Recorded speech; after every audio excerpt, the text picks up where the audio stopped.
Bom dia, pessoal, tudo bem? Vamos dar início, então, ao colóquio do LATESFIP, anual, terceiro colóquio anual. O LATESFIP é um laboratório de teoria social, filosofia e psicanálise aqui da USP, coordenado pelos professores Vladimir Safatli, Christian Dunker e Nelson da Silva Júnior. E a gente está desenvolvendo uma pesquisa acerca do neoliberalismo como gestão do sofrimento psíquico. A gente vai dar início, então, com a fala da Daniele Sanches, tá bem? Bom, sejam todos bem-vindos e vamos dar início. Bom dia a todos. O título do meu trabalho, na verdade, é uma pergunta: existe um novo sujeito? Eu sou psicanalista, acho importante falar, já que a gente está num laboratório interdepartamental. A minha pergunta vai constituir um percurso crítico a respeito de algumas teses contemporâneas que postulam a existência de um novo sujeito, destituindo o sujeito freudiano e até mesmo o sujeito lacaniano. Então, o percurso que eu vou apresentar para vocês aqui é uma exposição panorâmica do que está em debate a respeito da pertinência ou não desse postulado de um novo sujeito. Tudo bem? Eu faço parte do grupo que vai se apresentar amanhã, a Clínica Diagnóstica no Neoliberalismo. Deixa eu cronometrar o tempo aqui. Como todos sabem, antes do Freud inaugurar a psicanálise, ele inaugura um novo sujeito, que é um sujeito do conflito, um dos grandes golpes aí na humanidade. Ele postula um sujeito que não é senhor em sua própria casa. O sujeito do conflito é o sujeito da culpa, o sujeito que é governado por pensamentos inconscientes que ele desconhece, mas que determinam os seus atos.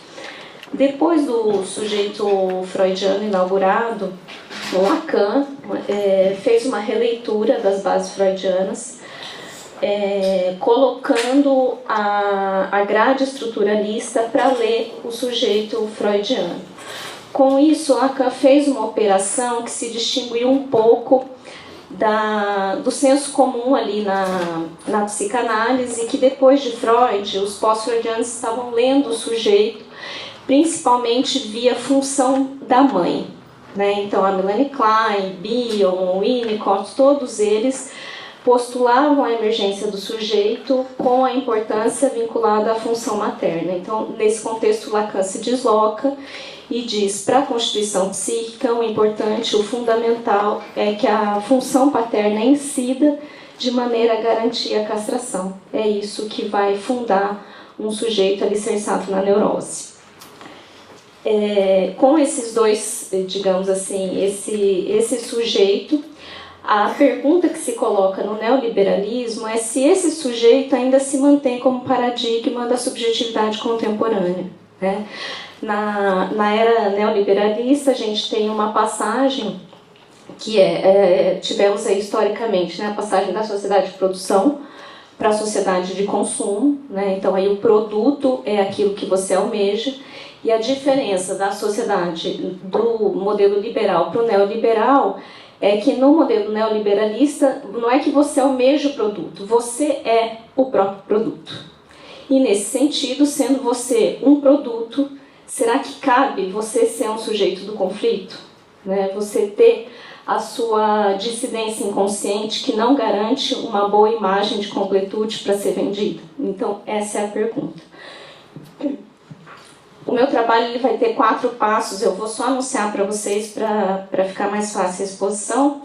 O primeiro, eu vou situar brevemente, cronologicamente, os passos da teoria do Lacan, que fundamenta o nome do pai no centro da primeira teoria do sujeito, e depois a gente vai ver que isso não se mantém. Na sequência, eu só vou delimitar os traços do que esses teóricos da atualidade estão chamando de um novo sujeito, quais são os traços fenomenológicos, e depois vou apresentar para vocês as teses que defendem a existência de uma queda do paradigma da neurose e do postulado de um sujeito contemporâneo, diferente do sujeito lacaniano, tal como Lacan fez. E por fim, eu finalizo com a crítica a essas teses, tá bom? Só para vocês terem um panorama, para quem não é do campo da psicanálise, em 1936, o Lacan apresenta a primeira ideia de que o eu é a pura sede de alienação. Ele vinha dos seminários do COGEV, então ele se faz uma cisão radical com tudo que era apresentado na IPA até ali, dizendo que nenhuma psicanálise poderia ser conduzida via fortalecimento do eu, porque o eu era a instância que era uma sede de alienação, né? Ele postula essa apresentação como um estágio do espelho. Em 1949, ele vai fazer uma releitura desse estágio do espelho, já completamente munido da teoria estruturalista, né? Quando ele faz essa releitura do estágio do espelho em 1949, ele subordina o eu, que é uma instância imaginária, a um determinante maior, que são as condições simbólicas, né? As condições da interdição que vieram aí trazidas como estruturais pelo Lévi-Strauss. A partir daí, o Lacan se lança num projeto, que era o projeto estruturalista, de zerar a subjetividade psíquica, né? Conseguir esvaziar a subjetividade psíquica, dizer que o homem não é o senhor em sua casa, que ele é um refém de coordenadas simbólicas, né? O Lacan é muito bem sucedido em fazer esse projeto, e em 57, 58 ele faz uma síntese do que seria para ele o sujeito, num texto que é um texto Príncipes da teoria lacaniana, que chama de uma questão preliminar a todo o tratamento possível da psicose. Nesse texto, o que o Lacan estabelece? Ele estabelece que o nome do pai é a coordenada simbólica que funda a neurose, e como replicação dessa coordenada a gente tem o campo do imaginário, e caso essa coordenada, que é a garantia da lei, da existência da lei no sujeito, não esteja inscrita no campo simbólico, a gente tem uma subjetividade que se abre como uma assíntota ao infinito, que é o esquema I. Então, esse é o ápice da formalização estruturalista lacaniana, em que ele estrutura o sujeito por dois esquemas, né, que a gente consegue ver. Então, ele reduz aí, quando ele faz isso, o que o Lacan consegue executar nesse projeto? Quando ele estabelece que o esquema R é o paradigma da neurose, ele estabelece ali que o eu é reduzido a um único ponto. Então, a gente tem dois triângulos que são replicados, cada triângulo é fundamentado numa coordenada, né? Então, o nome do pai se refere à criança e se refere ao desejo da mãe, e isso replica todo o campo imaginário do sujeito, que pela via especular do desejo da mãe, ele faz um ideal e isso se reflete num eu. Ou seja, de todo o campo do sujeito, o eu é reduzido a um único ponto, na neurose. Na psicose, como não há a incidência da coordenada que sustenta o sujeito no simbólico, a ideia é que a subjetividade esteja sujeita a uma abertura infinito. Daí, nos casos de psicose, quando a gente se depara com um sujeito em franco delírio, ele não tem o ponto final das frases, né? Então é isso que o Lacan conseguiu demonstrar com esses dois esquemas, né? Um sucesso absoluto do empreendimento estruturalista, que é reduzir o sujeito a algumas coordenadas. O que acontece a partir daí é que o nome do pai, que ele é o centro desse sujeito, ele começa um relativo desaparecimento dos seminários do Lacan, então ele atinge o seu ápice, e aí um dos estudiosos do nome do pai na obra do Lacan, que é o Eric Porte, ele diz que a partir do texto de uma questão preliminar, o nome do pai começa a se esfarelar, se esvanecer da teoria. Tá? Então eu vou citar a passagem que ele constata isso. Estou citando o Eric Porte no livro Os Nomes do Pai. Abre aspas, a fala dele. O desejo e sua interpretação, a ética da psicanálise, a transferência, a identificação, a angústia. São todos esses seminários. Este período cobre aquele do questionamento da IPA, iniciado em julho de 59, e que culminará com a condenação de Lacan. nenhum de todos esses seminários aborda de frente o nome do Pai, a não ser por algumas poucas exceções, ou o ternário Pai simbólico, imaginário e real. A partir daí, então, o que a gente tem? A gente tem um enigma na teoria lacaniana, que é o conceito fundamental que dá origem ao sujeito lacaniano, ele começa a desaparecer. Ao entrar na década de 70, a gente tem aí o ponto de virada, supostamente de virada dessa teoria, numa tríade de seminários, né? O seminário Lenon du Père, RSI e o Sintoma. Nessa tríade de seminário, Lacan volta a falar do nome do Pai, mas ele volta a falar de uma maneira diferente. Ele volta redescrevendo o conceito que ele chamou de função paterna.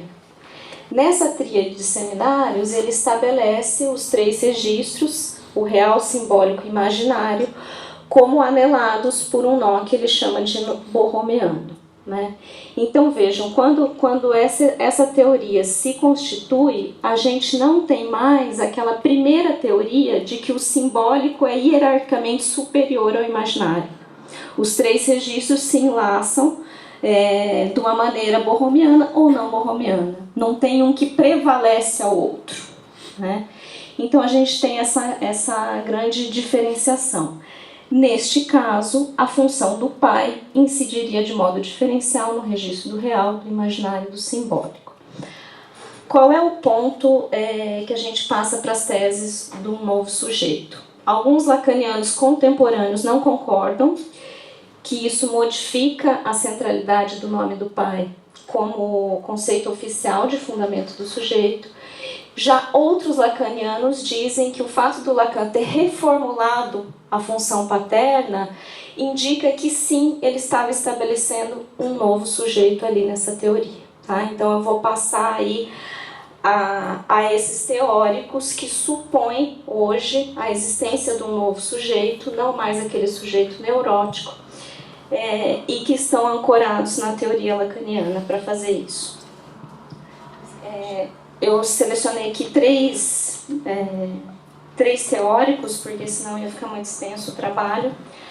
Um deles é um filósofo, que é o Dufour, que acompanhou os seminários do Lacan, e todos eles vão definir quais as características que eles estão chamando clinicamente de inéditas, aquilo que definiria a subjetividade de uma clínica contemporânea, destituindo a clínica da neurose freudiana.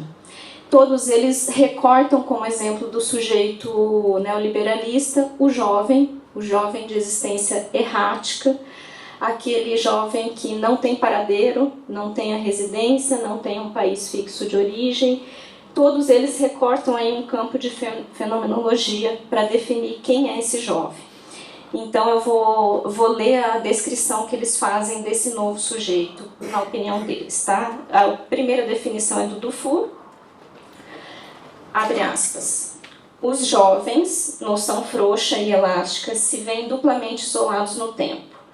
Isolados cronologicamente pela impossibilidade de se projetar no futuro e de se referir ao passado. Ao no future dos punks respondeu com menos barulho um no past tácito do presente. Isolados no presente, mesmo pela impossibilidade de considerar os mais velhos de outro modo como iguais. A antiga relação vertical entre gerações se tornou relação horizontal entre contemporâneos, atingindo assim, com obsolescência, a diferença simbólica. Então, a principal tese do Dufour é que aquele simbólico sob o qual o imaginário estava subordinado, aquele simbólico esfarelou. Tá? O Neumann é o outro teórico, esse já psicanalista, que vai dizer a mesma coisa, vai fazer uma tese bem análoga. Ele, abre aspas, ele está relatando uma jovem que chega ao consultório dele, que ele entende como exemplo paradigmático desse novo sujeito. Ele diz assim, referindo à paciente dele. É uma jovem de 22 anos. Ele fala assim, eu quero dizer que ela não faz nada, que ela não se preocupa com coisa alguma, nem no que se refere à sua inserção social, nem no que se refere ao seu futuro pessoal ou profissional, mesmo no que se refere ao seu presente. Ela mora num apartamentozinho no qual dorme o dia inteiro e à noite vai às boates, num estado de incúria completo, com episódios de desrealização. Mas ela não se queixa de nada. Quando a vemos, é uma moça bonita, franca, sem distúrbio psíquico aparente e, entretanto, o seu estado é extremamente grave. Essa moça não deve nada a ninguém. Ora, o problema da atualidade é o da dívida simbólica. Hoje em dia, por uma operação interessante, ela se inverte, o devedor se torna o credor. Por fim, só mais uma descrição para vocês verem do que eles estão falando. É a descrição do Lebrun. Ele chama o novo sujeito de um neossujeito. Abre aspas a fala dele. A vida psíquica dos neossujeitos na modernidade, nestes tempos atuais em que a força organizadora e repressiva do patriarcado não é mais operante, possui características que a distinguem profundamente da vida psíquica dos seus avós. O essencial neles não é mais tanto o recalque que está em ação, como era no caso do neurótico, a que estávamos acostumados, mas antes a renegação ou o desmentido. Tudo bem? Então, só para vocês terem aí o campo descritivo, e agora eu vou dizer para vocês qual é o fundamento teórico que eles se baseiam para sustentar a ideia de que essa descrição é correspondente a um novo sujeito. Todos eles têm duas hipóteses de base que são comuns. A primeira hipótese é que existe um novo sujeito porque o antigo sujeito freudiano era fundado pela lógica do recalque e o sujeito da atualidade é fundado pela lógica do gozo. Então, a operação essencial foi convertida. Então, essa é uma primeira hipótese de base, que é o solo comum a todos eles. A segunda hipótese de base é que essa operação de fundamento do sujeito via gozo e não via recalque, ela só é possível porque, na atualidade, a função paterna não estaria sendo exercida, né? Então, também essa é a hipótese que é compartilhada a todos. Agora, quando você faz um recenseamento da construção teórica deles, você verifica que, na verdade, cada um deles vai colocar uma distinção dessa não operatividade da função paterna. Então, primeiro, para o Neumann, o que acontece na atualidade é que a função paterna ela está lá, ela está simbolicamente mantida, mas ela não está executada como deveria ser. Ela é um lugar vazio. Esse lugar vazio produz esse jovem errático sem referências, esse no past, né? Ele não sabe de onde veio, então ele não sabe para onde vai. Então essa é a primeira leitura do Neumann. E aí o novo sujeito do Neumann se chama um homem sem gravidade. Numa sequência, a gente tem uma tese muito parecida, mas que não é a mesma tese que a tese do Lebrun. O Lebrun fala, na atualidade, não é que a função paterna esteja vazia. Concordo com o Neumann, sim, ela está lá, só que ela está operada de uma maneira invertida. O pai, que supostamente deveria interditar o gozo, ele é um veículo de chancelamento desse gozo. E isso produz um novo sujeito, que seria um perverso ordinário. Afinal, aquele que deveria fazer a função de interdito, ele faz uma função de velar a castração, que é o mecanismo freudiano da perversão, né? Numa sequência, então a gente está fazendo uma sequência, uma escala crescente da destituição da função paterna, vem o Miller e diz, para mim, a função paterna não está nem como vazia e nem como invertida, ela simplesmente não existe mais. E isso faz com que estejamos numa era da psicose de massa. Tá? Então, só vou ler aqui a citação do Miller para vocês conseguirem localizar. E ele fala que ele sugere substituir toda a clínica da estrutura pela clínica do gozo. Me parecia notável a redefinição que fazíamos ao começo dessa jornada, considerando este volume que se trata da democracia, se trata da psicose ordinária. É a psicose na época da democracia ter em conta a psicose de massa. Tá? Bom, o que a gente tem aí como suposição? A gente tem uma suposição de que a neurose cai como paradigma do sujeito e por isso o sujeito freudiano, o sujeito lacaniano não pode mais ser considerado como sujeito contemporâneo, na tese desses autores, né? Para vocês terem uma ideia da aplicação clínica dessa suposição da psicose ordinária, como é que clinicamente a gente verifica isso, a gente tem, por exemplo, um texto em que os autores Campos, Gonçalves e Amaral, elas relatam um caso de anorexia num homem, né, o que já é um fenômeno mais do campo contemporâneo, entendendo como um caso de psicose ordinária. O que esse caso demonstra para eles? Demonstra um homem absolutamente isolado do seu campo social, sem laços no campo social, foi se retirando, né, tanto do emprego quanto dos seus grupos de amigos, e chega até eles num completo estado de isolamento. E aí eu vou ler para vocês a descrição do que eles estão chamando de psicose ordinária, relativa a esse caso. Abre aspas a fala deles. Nas psicoses ordinárias, os estados clínicos servem como muro de proteção que impedem o desencadeamento. Ou seja, esse sujeito não delira, mas ele está sustentado por uma suplência. As psicoses ordinárias implicam como pressuposto a distinção entre a temporalidade... Deu 20 minutos, eu estou encerrando. As psicoses ordinárias implicam como pressuposto a distinção entre a temporalidade da psicose e o seu desencadeamento. Neste tipo de psicose, identificamos uma diacronia com o tempo, mas um contínuo na clínica que demonstra um esgarçamento gradativo dos mecanismos de defesa do eu. Nas psicoses ordinárias, com frequência, não é possível localizar o seu ponto de desencadeamento, tampouco perceber delírios ou alucinações. Pode, contudo, verificar-se um funcionamento psicótico prévio, mesmo sem a identificação de fenômenos elementares, ou seja, mesmo sem a identificação dos índices estruturais.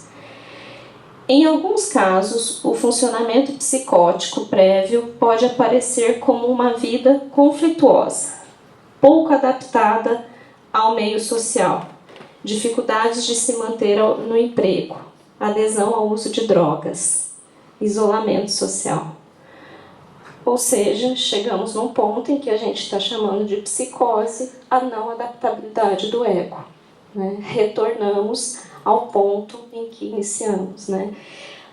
Estamos pagando muito caro pelo Lacan ter reduzido o eu a um único ponto, né? Então a pergunta, a crítica que eu deixo aqui como uma objeção a essas teses de novo sujeito será um novo sujeito ou será que os lacanianos se distanciaram tanto de escutar os fenômenos do ego que qualquer grito que o ego dá na contemporaneidade ele está sendo lido como fenômeno de psicose, como signo de psicose.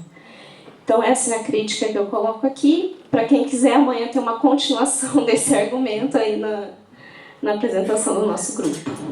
Obrigada.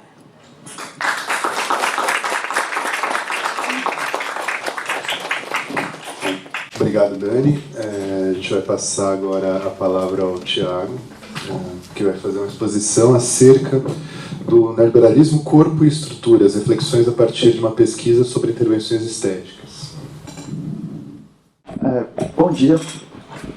Bom, essa pesquisa é a apresentação de uma parte do meu doutorado que eu estou realizando sob a orientação do professor Nelson da Silva Júnior, daqui da USP, e do professor Jean-Luc Gaspard, da Universidade de Rennes, na França, e dá um resultado parcial. Então, bom, vamos lá. Bom, o presente trabalho faz parte da tese de doutorado intitulado Masculinidade e Sofrimento Contemporâneo, uma leitura psicanalítica a partir da prática de intervenções estéticas em homens. Ainda não finalizada. Ok. O interesse por tal estudo surgiu a partir da constatação que atualmente o Brasil é líder mundial em número de cirurgias plásticas. não reparadoras, com finalidade estética. Segundo dados da Sociedade Brasileira de Cirurgia Plástica, o número de intervenções estéticas em 2013 alcançou a marca de 1,5 milhão ao ano, registrando um aumento de mais de 120% nos últimos 4 anos. Tais números apontam o lugar privilegiado que o corpo ganhou no mundo neoliberal. Nesse trabalho, entrevistamos homens que se submeteram a intervenções cirúrgicas com finalidade estética. Nosso objetivo era investigar possíveis problemáticas relativas ao ideal de masculinidade no mundo contemporâneo. Após realizadas entrevistas, nós constatamos que a problemática em questão dizia menos sobre a representação imaginária do conceito de masculinidade que questões relativas ao desejo de manter-se jovem e belo e retardar o tempo. Com isso, percebemos como o neoliberalismo, muito além de uma doutrina econômica, se coloca como uma prática discursiva de captura do desejo, que traz ofertas variadas de arrefecimento da angústia, a partir da promessa de um gozo sempre a mais, haja visto a impotência para se alcançar tal corpo.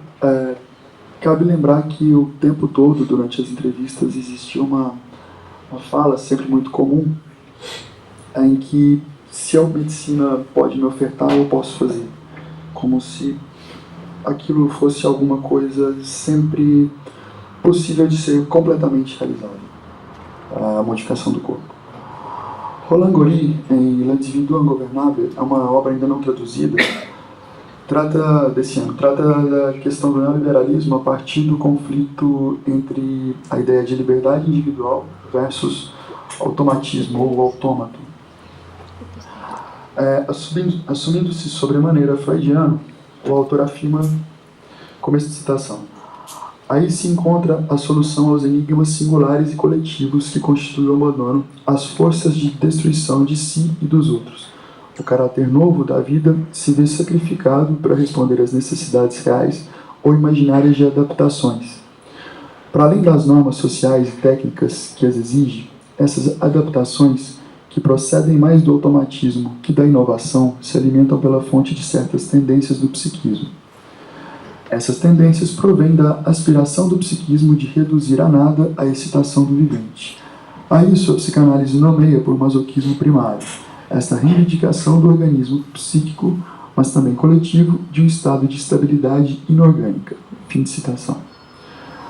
Conjugando essa ideia de adaptação constante, levada às últimas consequências pela doutrina neoliberal, compreendemos que este modo contemporâneo extrapolou os limites da economia e passou a servir como organizador das próprias estruturas psíquicas.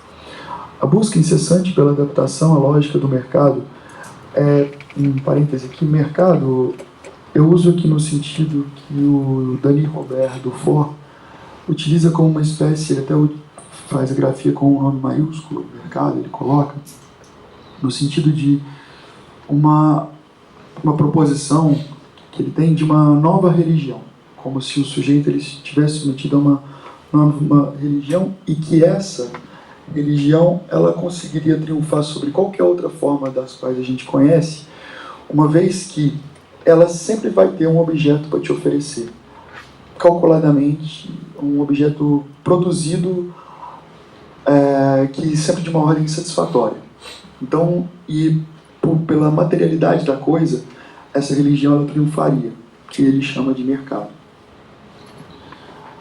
Então, a busca incessante pela adaptação à lógica do mercado serve ao neoliberalismo justamente a partir do substrato pulsional.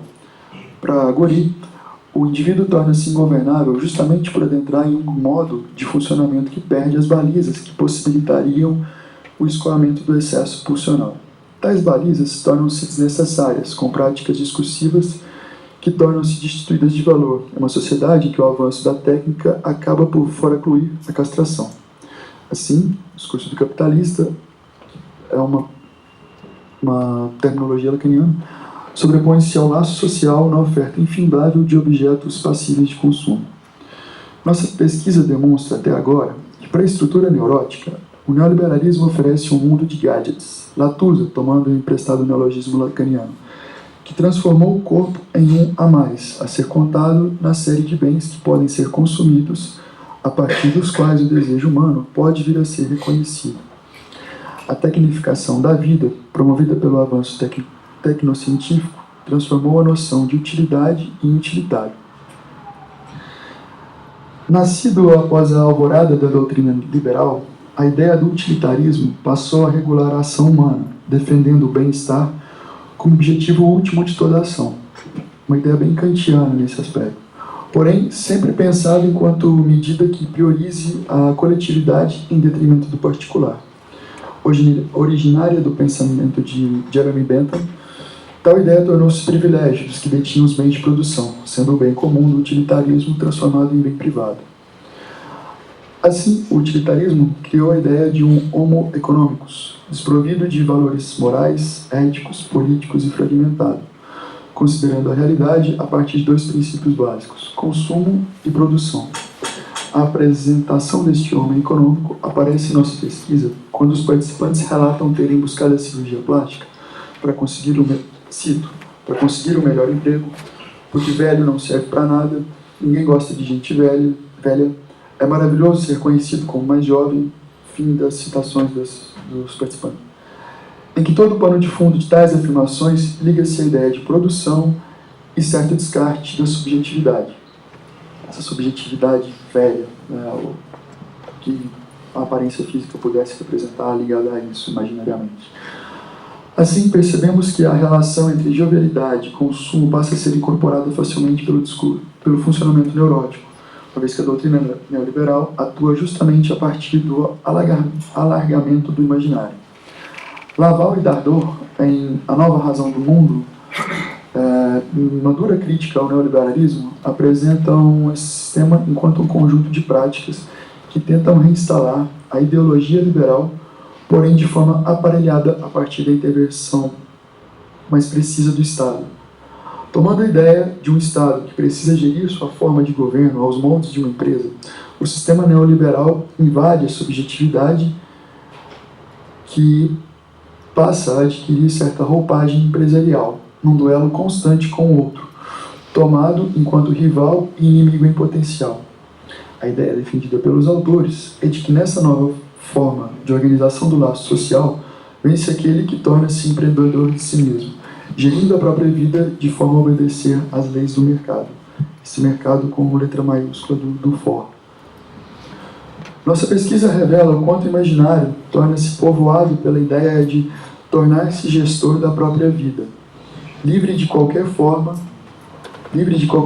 de contradição.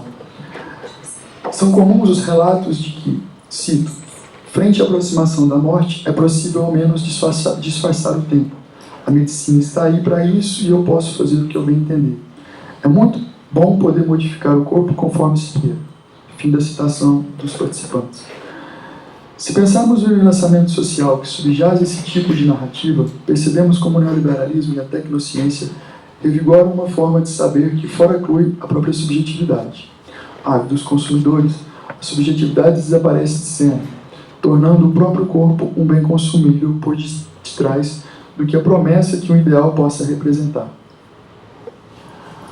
Utilizando-se da mesma estratégia de produção infinita de uma demanda por consumo, o alcance da doutrina neoliberal não fica restrito ao funcionamento neurótico. Também à psicose são oferecidos outros meios de manter-se minimamente estruturados a partir da construção de suplências imaginárias. Nossa pesquisa apresentou um caso peculiar de um sujeito que faz da objetalização do próprio corpo uma construção singular, conseguindo certa estabilização. Tomando o conceito de psicose ordinária de Miller, longe de adentrar as problemáticas oriundas da aceitação de tal definição por parte da comunidade psicanalítica, tomaremos o caso a partir de tal lógica diagnóstica em que o sujeito se reconhece a partir de três externalidades: subjetiva, corporal e social. Fábio, nome fictício, encontrou ao redor do significante, cito, um gay rico e escravo da beleza, uma possível função de suplência imaginária, a não inscrição da significação fálica. Não apresenta os fenômenos elementares típicos da psicose, tais como distúrbios de linguagem e alucinações visuais, porém, constrói uma relação delirante com o mundo em que somente pode se reconhecer a partir das modificações que realiza em seu próprio corpo. Proveniente de uma família bastante humilde e após ter passado por várias privações, especialmente financeiras e afetivas, durante a infância e adolescência, ele alcançou uma confortável condição social e econômica. Com isso, pode realizar algumas intervenções estéticas em seu corpo, sendo o implante peitoral masculino o de maior impacto. Relata ter passado por grande parte da vida com a ideia de que o corpo que via diante do espelho não era seu. Então ele olhava para o espelho assim, e não conseguia reconhecer que aquilo fosse dele, mas um estranhamento no sentido de olhar para o espelho e às vezes por passar horas diante do espelho, simplesmente num estado, uma certa beatitude, né? Se olhando sem ao menos conseguir distinguir se aquilo realmente era ele ou não. Um estado bem confusional, ao que ele tem uma dificuldade mesmo de conseguir me explicar o que era aquilo. Tem uma certa espécie de lacunas de memória em relação a isso, né, nesse momento da vida dele.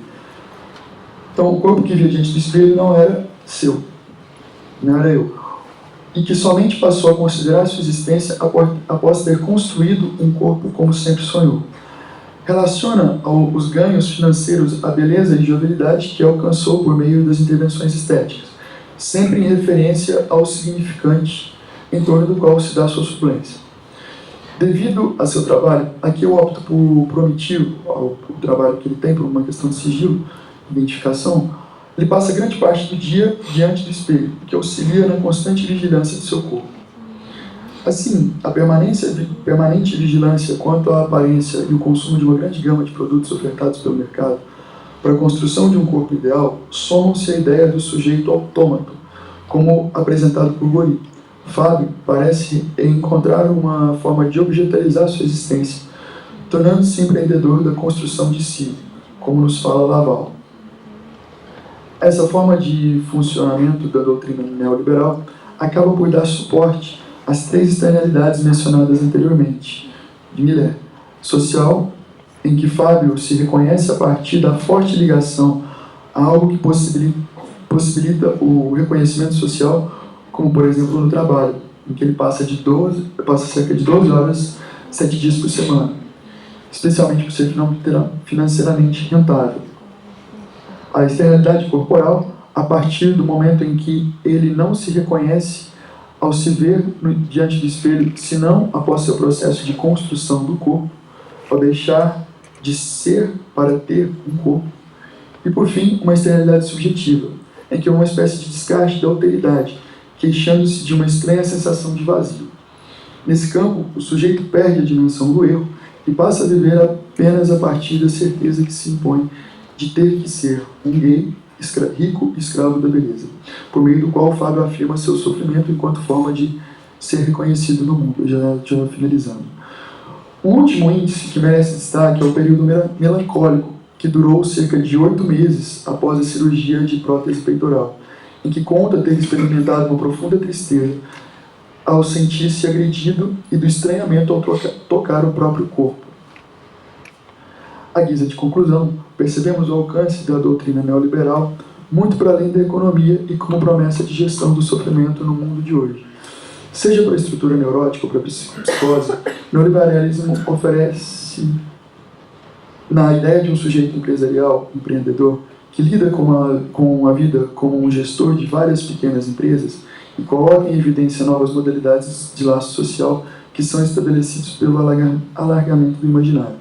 A perda substancial de relações simbólicas, especialmente na esfera da alteridade, fica evidenciada quando a dimensão imaginária do corpo se torna um bem consumível de maior relevância que sua dimensão erótica de circulação dos afetos. Obrigado.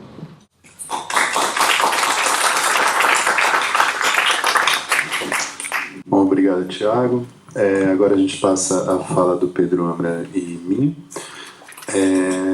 O título da fala é Usos no campo da administração de conceitos psicanalíticos. Bom dia, pessoal. Bom, a nossa... Tá apontando aí? Essa ideia da nossa apresentação ela é muito mais uma pontuação de algumas reflexões que a gente começou a fazer há bastante pouco tempo, dizer, essa apresentação de uma tese forte, de uma longa pesquisa, mas o início de uma conversa, que diz respeito a algumas aproximações entre a psicanálise e um certo discurso neoliberal, especificamente nas teorias de administração, ou a partir de algumas teorias da administração. Então, o nosso percurso vai ser mais ou menos o seguinte: a gente vai falar um pouco sobre algumas teorias da administração, alguns conjuntos de teorias. Vamos pontuar alguns artigos que usam a psicanálise para tentar resolver alguns problemas de gestão em empresa. Daí, num terceiro tempo, a gente vai apresentar quais seriam problemas que, em geral, a psicanálise evoca para esse tipo de uso, por que isso pode ou não pode ser feito. Em seguida, a gente vai falar sobre alguns critérios que a psicanálise teria para fazer usos, vamos dizer assim, para além do seu campos mais fechados, ou seja, da clínica. E, por fim, para terminar, quais seriam os problemas que a gente enfrenta nessa seara quando ocorrem certas flexibilizações de algumas balizas conceituais no próprio Lacan, e que acho que a gente vai conversar bastante com o trabalho da Daniele.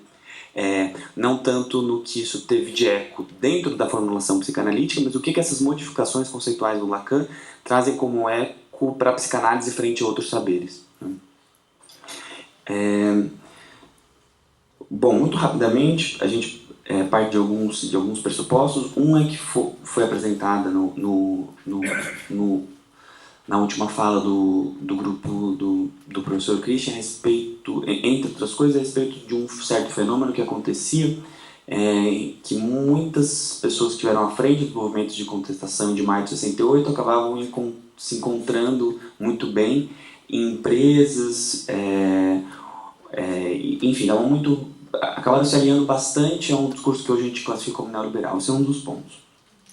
Uma segunda é pontuar que a gente parte de uma separação muito rápida entre psicanálise e neoliberalismo, como se fossem coisas completamente separadas. A gente queria colocar isso um pouco em suspenso para poder, vamos dizer assim, dar um pouco de corda à nossa argumentação. Junto a isso, também uma certa suspeita em relação à aproximação rápida entre a subversão do sujeito no sentido psicanalítico e uma subversão do sujeito no sentido político. Elas não são necessariamente a mesma coisa, né? Então, dado esse panorama geral, a gente vai começar. Vou passar então para o Hugo, que vai começar a falar um pouco sobre algumas teorias da administração.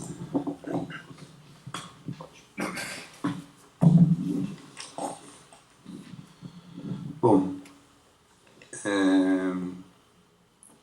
como o Pedro falou, o trabalho surgiu do interesse da gente notar que tem diversos usos recentes enfim, produções no campo da administração e organizacional que se utilizam de conceitos lacanianos, né? A gente, como é do campo da psicanálise, especificamente de Lacan, realizamos pesquisas nessa área.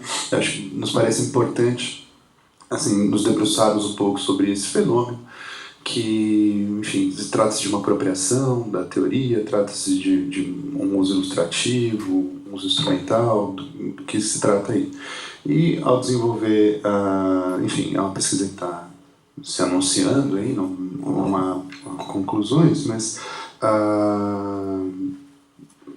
trata-se, ao longo da pesquisa, a gente pode perceber que, bom, não é a primeira vez que as teorias organizacionais se utilizam da psicanálise, tem essa interlocução muito viva com a psicanálise, e a gente pretende mostrar isso ao longo do trabalho.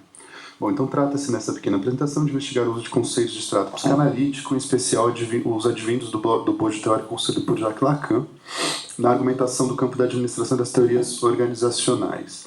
Em nossa ainda recente investigação, entramos em contato com diversos artigos do campo organizacional que fazem uso ou se remetem a conceitos psicanalíticos.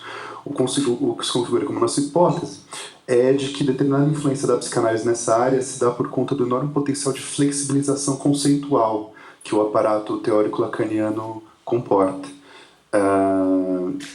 Como a gente vai ver, a teoria organizacional, enfim, as teorias organizacionais mais recentes, elas operam uma crítica à teoria chamada clássica, e elas, enfim, operam uma espécie de flexibilização das relações entre os funcionários, entre os patrões.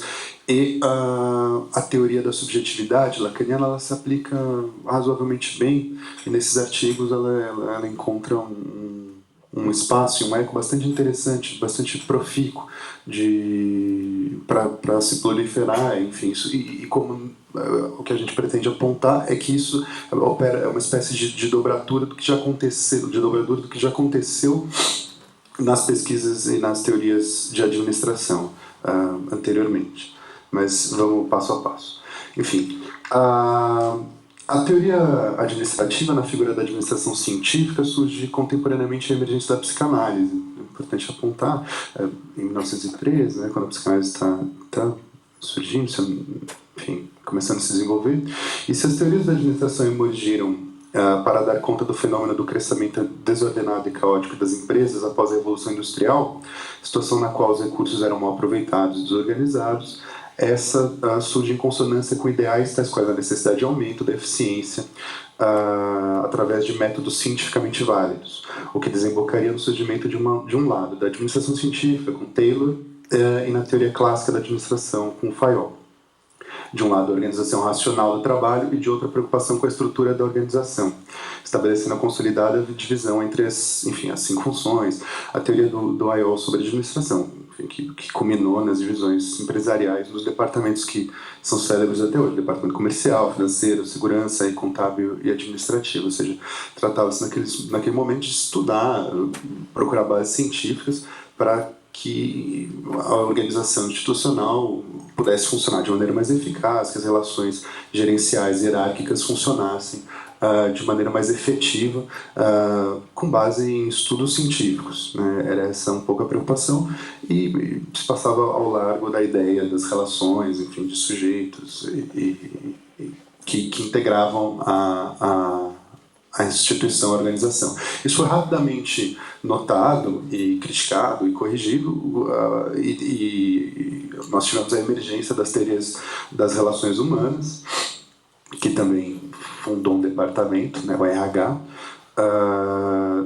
onde se tratava exatamente da preocupação da qualidade das relações humanas, né, dentro de uma empresa, dentro de uma organização, para dar conta um pouco dessa lacuna, ou dessa falta ou ausência dessa preocupação nas teorias clássicas ou na administração científica.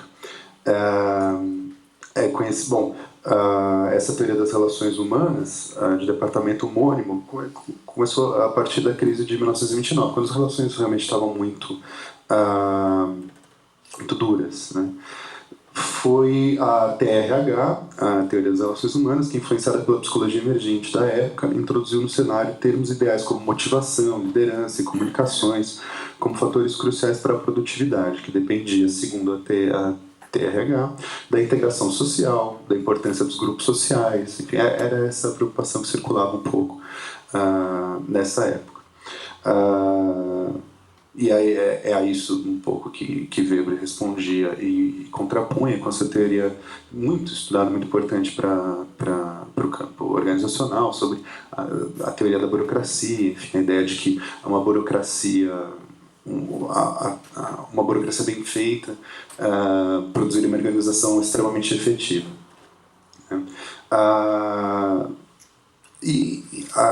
O ponto é que, a partir daí, as teorias que surgem, especialmente a partir de 1972, 73, ou seja, um pouco consonantes ao surgimento do ideário neoliberal, tendem como por exemplo a teoria da contingência, tendem a fazer uma crítica dessa demanda por uma racionalidade mais total que Weber operava e que também as teorias mais clássicas operavam. Então, por exemplo, a teoria da contingência é uma teoria onde enfim, percebe-se ou supõe-se ou pressupõe-se que uma organização, enfim, ela não pode ser claramente controlada, não pode se pautar por pressupostos universais para que uma organização funcione, opere e se regule. Então, é necessário fazer um estudo ambiental, é necessário que você veja a especificidade daquela organização, o local onde ela se insere, as suas funções, enfim, os seus processos específicos. É uma teoria muito influenciada. Todas as teorias, essa é uma das hipóteses da nossa pesquisa, as teorias do campo organizacional, elas têm uma relação muito forte. Até agora a gente só pode afirmar que é muito forte, não pode afirmar que é intrinsecamente ligado às teorias psicológicas, né, que as informam, enfim. Como, por exemplo, a teoria da contingência, que surge aí em 72 e 73, ela é completamente influenciada por Skinner e as preocupações ambientais e dos comportamentos, enfim. No entanto, dentro dessa teoria surge aí o grupo de Tavistock, que é um instituto bastante célebre de formação psicanalítica na Inglaterra, que começa a pensar as organizações a partir da psicanálise, fazendo críticas às relações subjetivas, ou seja, como a teoria da contingência entendia, né, no campo organizacional, entendia as relações humanas dentro de uma empresa. O grupo de Tavistock, então, que se compôs através de cientistas sociais e psicanalistas, buscavam trazer para o campo psicanalítico, trazer conceitos psicanalíticos para informar e melhorar, enfim, produzir teorias sobre as relações humanas de maneira mais, enfim, psicanaliticamente informada. A gente não vai ter tempo de nos alongar, vamos ter tempo de nos alongar sobre isso agora, sobre o grupo de Tavistock, mas é importante notar porque a nossa hipótese é uma espécie de dobradura. No momento em que a teoria da contingência precisava ou seja, singularizava um pouco a empresa ou a instituição, a organização, ela precisou pensar também, singularizar também as relações entre seus integrantes, sempre sobre seus membros gerentes, os funcionários. E aí surgiu o grupo de Tavistock e outros grupos como o South Essex, enfim, especialmente baseados na Inglaterra. E agora o que nós percebemos é, de novo, com as novas abordagens do campo organizacional, uma necessidade de teorização acerca das relações entre gerência, funcionário, e de uma necessidade de singularização desses processos. E é aí um pouco que entra a nossa hipótese, é aí que a gente percebe o uso do Lacan em artigos. Eu vou citar aqui rapidamente alguns que a gente coletou, como, por exemplo, Naming the Ideological Reflexivity, Contesting Organizational Norms and Practices, um trabalho sobre ideologia usando Lacan, contestando as normas e práticas organizacionais, ou Fantasies About Work as Limitless Potential, vai ser bem lacaniano, fantasias sobre o trabalho com um potencial sem limites, ou ainda The Subordination of the Feminine, Developing a Critical Feminist Approach to the Psychoanalysis of Organizations, trabalhando a ideia de feminino no Lacan, ou seja, o potencial do impossível do feminino aplicado a organizações. Ou seja, é um movimento que nós temos notado é crescente e talvez se insira nessa tradição, nessa relação da teoria organizacional com as teorias psicológicas. Né? Bom, eu vou passar agora a palavra ao Pedro, que vai desenvolver um pouco mais o que no Lacan, na teoria do Lacan, em especial nos seus movimentos da década de 70, ou seja, juntamente com o desenvolvimento da teoria da contingência, das novas abordagens, pode fornecer essa adaptabilidade da teoria lacaniana às teorias organizacionais mais recentes. Bom, então, frente a isso, né, nosso trabalho até, em princípio, poderia ficar por aqui, mas o que a gente quer um pouco cutucar é a seguinte questão. Bom, frente a tal quadro, nosso primeiro impulso é falar, bom, são maus usos da teoria lacaniana por diversos motivos. Esses diversos motivos se dividiriam em dois grupos, né? Um primeiro diz respeito a, vamos dizer assim, uma impossibilidade de se usar o aparato conceitual psicanalítico de uma maneira geral para outro tipo de abordagem que não seja a clínica, estricto sensu, ou chamada de psicanálise pura, né? O conceitual tout court. A gente já coloca isso de lado, que se isso fosse verdade a gente nem estaria aqui, né? Há sim, a gente acredita em Freud, em Lacan, mas especialmente por ter ouvido depois deles, um esforço, muitos ganhos clínicos e conceituais que vêm justamente dessas idas para fora da psicanálise.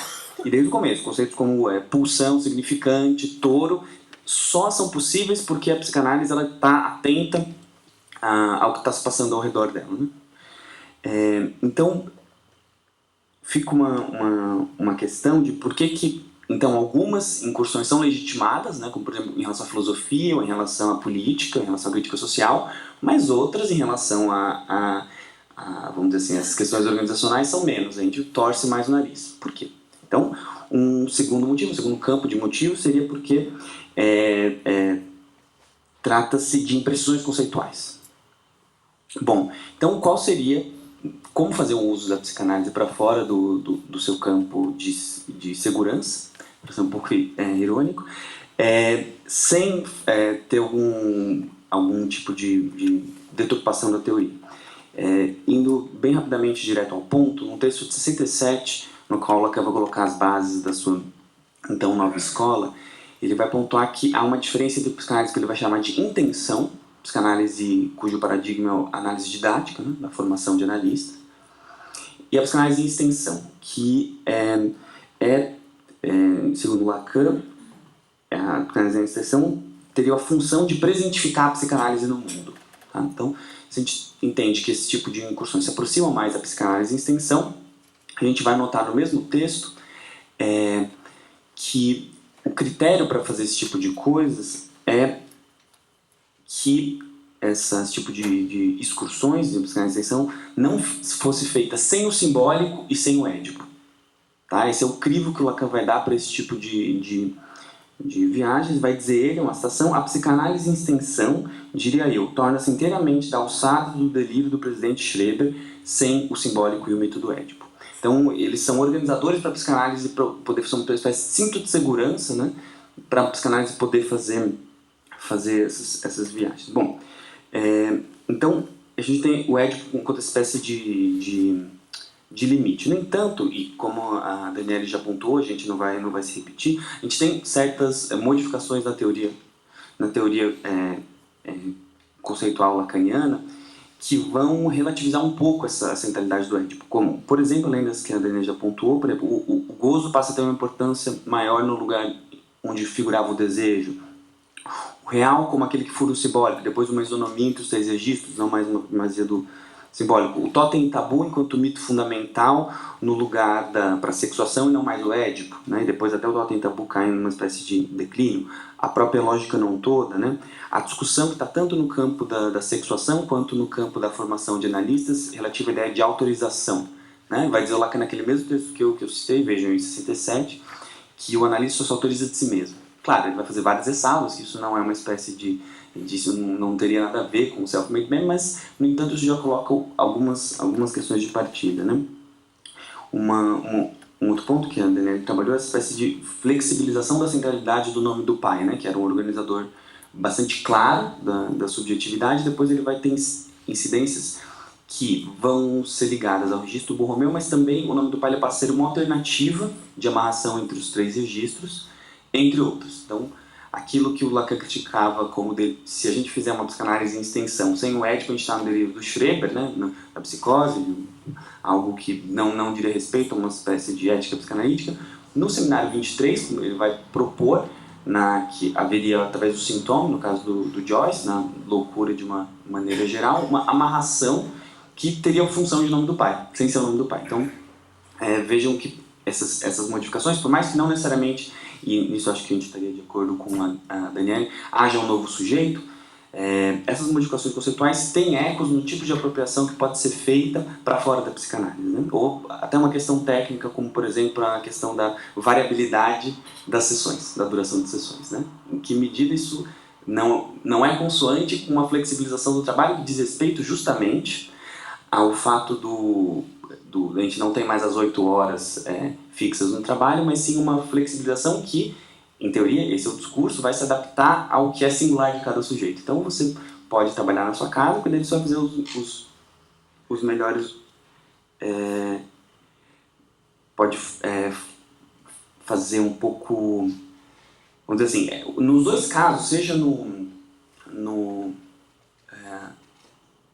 campo empresarial, seja no tempo da sessão, a gente está numa flexibilização do tempo que diria respeito ao que seria melhor para aquele sujeito, estaria em causa para aquele sujeito. Claro que isso vai responder, no fundo, a lógicas distintas. Uma de maximização de lucros, no caso empresarial, e outra, vamos dizer assim, do momento conceitual ou do estilo de Lacan em cada década, né? De toda forma, vemos aqui 2 pontos chaves que mereceriam maior aprofundamento em nossas questões. Um primeiro refere-se a temáticas que aproximam os desenvolvimentos de Lacan de preocupações que encontramos hoje no ambiente discursivo, da administração de recursos humanos, tais como a valorização de um ambiente de trabalho que dê espaço para a emergência de singularidades, por exemplo. Encontra-se, assim, um problema na retórica psicanalítica, na medida em que se enxerga a psicanálise enquanto um saber que viria para furar o estabelecido, né? A psicanálise, desde os seus primórdios, ela tem esse autodiscurso sobre si, isso fica cada vez mais radical, especialmente nos últimos desenvolvimentos do Lacan. A questão é que quando o discurso neoliberal já pressupõe essa função, né, fica difícil argumentar a impossibilidade desse tipo de apropriação sem fazer um recurso furtivo muito rápido a essa primazia do real da clínica, voltar para esse campo de não, só podemos falar da clínica porque o neoliberalismo, o capitalismo de uma maneira geral, ele tem essa ferramenta cada vez mais refinada de se apropriar das críticas, e no caso da crítica psicanalítica isso também pode se dar, né? Notemos, no entanto, que não se trata aqui de afirmar que Lacan desenvolve no final do seu ensino uma teoria consoante ao neoliberalismo, né? Não está a dizer que Lacan é neoliberal, nada disso. Mas um segundo ponto de tais constatações refere-se às consequências da retirada do Édipo na organização não só da teoria psicanalítica, mas do critério de aplicabilidade da chamada psicanálise em extensão, né, como Lacan defendia em 67. Se o Édipo defenderia a psicanálise em extensão de uma queda na psicose no estilo de sua orientação não mais edípica, 10 anos mais tarde, como eu já pontuei, a gente tem essa alternativa a uma organização edípica e mais especificamente do âmbito do pai, como uma amarração entre outras possíveis, né? Então se flexibiliza aquilo que era o critério pelo qual a psicanálise poderia fazer suas excursões conceituais, né? Então, nesse sentido, qual é o conjunto de critérios a partir de a gente passa a ficar sem critérios para julgar quais entradas são possíveis e quais não são?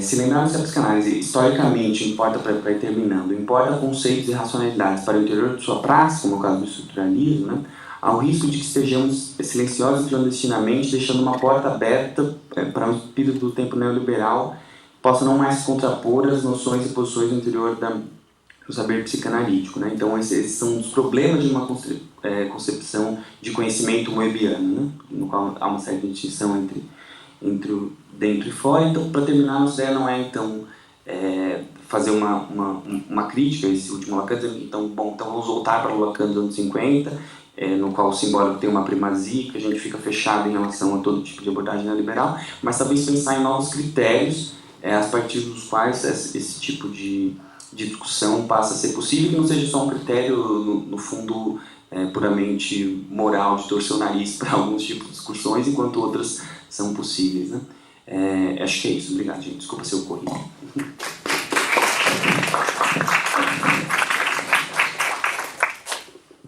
Bom, vou passar a palavra agora à Priscila Figueiredo. Vai fazer uma fala intitulada A Escrita do Cansaço. Bom dia, obrigada. Bom, eu estou bastante, assim, digamos, sou objeto da minha fala, porque eu estou quase 24 horas sem dormir, e se eu não tivesse feito isso, não teria produzido o texto, porque não muitas coisas para entregar essa semana. Só estou mencionando isso porque eu vou falar exatamente do olho que não fecha, enfim, no capitalismo contemporâneo. Então eu estou um pouco, né, talvez estranhando um pouco as coisas, não reparem. Não é comum isso, mas enfim, essa semana aconteceu. Bom, então, você falou para eu... não. Tá bom, tá certo. Bom, eu sou professora de literatura brasileira aqui na Letras, bom, vamos ver. Uma outra possibilidade de chamar o texto seria a experiência da fadiga dentro e fora da vida, né? Possibilidades, continuidades no capitalismo monopolista, neoliberal, periférico. É bem ambicioso, mas na verdade é um projeto que eu estou começando, eu não sei no que vai dar, é muito experimental, eu não sei, em princípio, não é um trabalho em princípio de crítica literária, também não é um trabalho sociológico propriamente, enfim, a coisa tem que se configurar para efetivamente...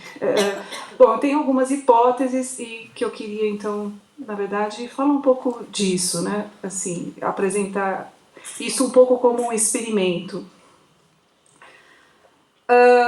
Então, bom, o que eu vou então esboçar é algo, como eu disse, bastante experimental. A minha ideia era tentar circunscrever, quando eu mandei o projeto, né, para o colóquio, circunscrever uma certa experiência que me parece comum a duas obras, muito distante, em princípio, duas obras.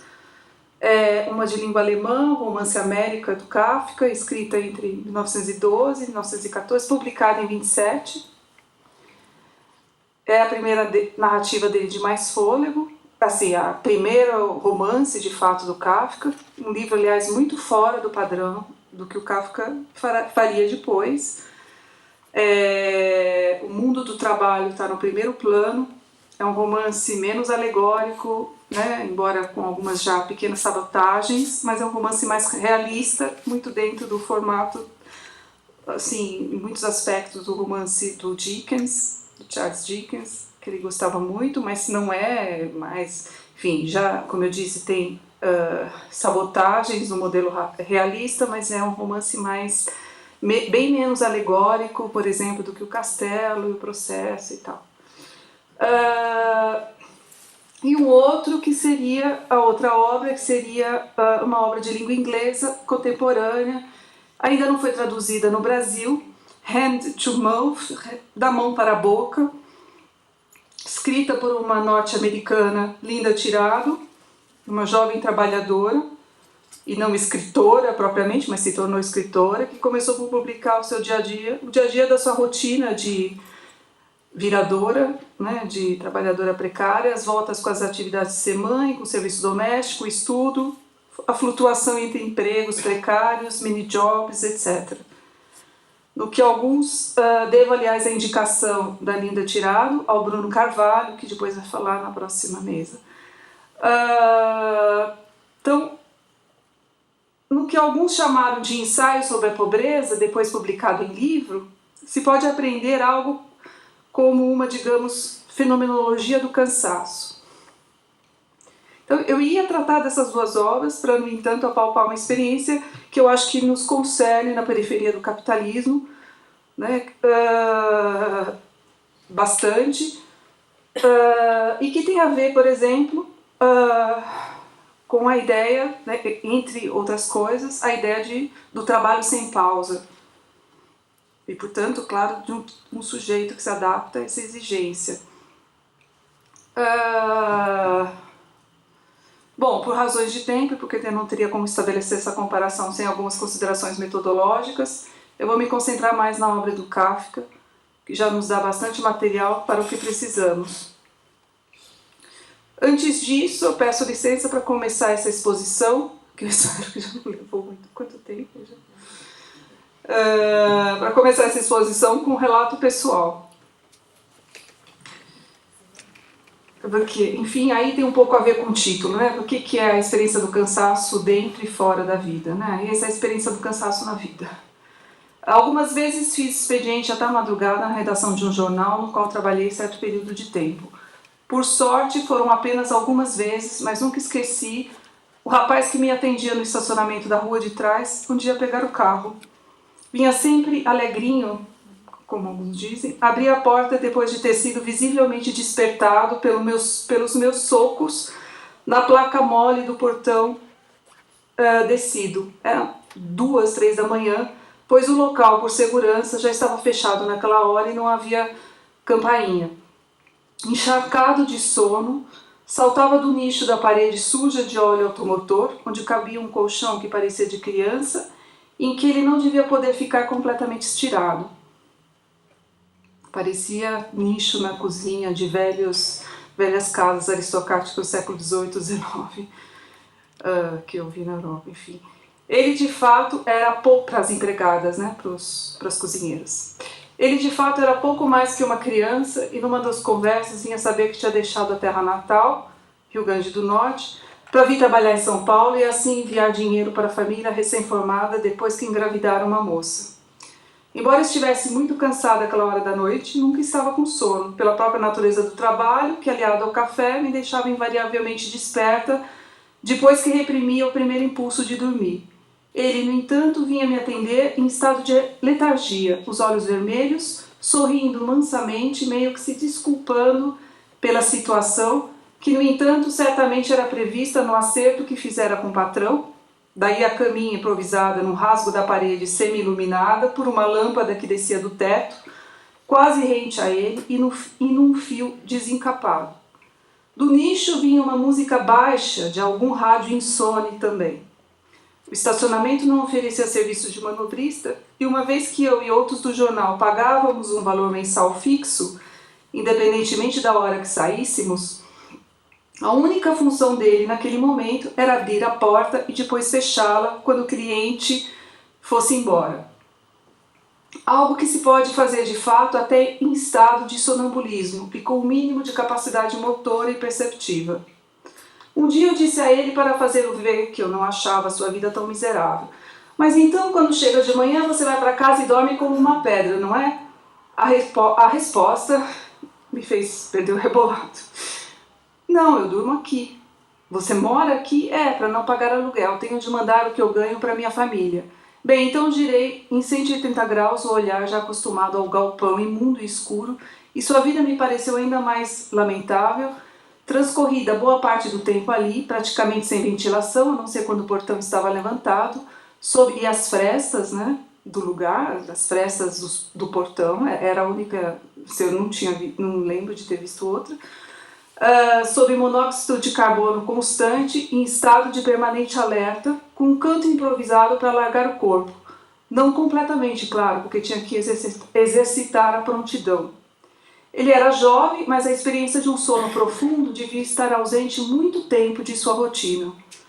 Seu corpo deve ter se reorganizado para isso, e se continuasse a viver assim por mais tempo, talvez começasse a apresentar alguma sequela, além da aparência abatida, que mesmo durante o dia se podia perceber, embora sem a vermelhidão dos olhos.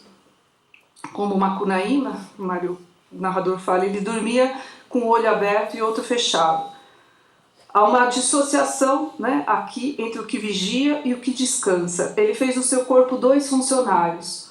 Um trabalhava sob uma pequena luz ligada, enquanto o outro dormia mais próximo da escuridão. E assim repartida, a potência não podia ser absoluta em nenhum.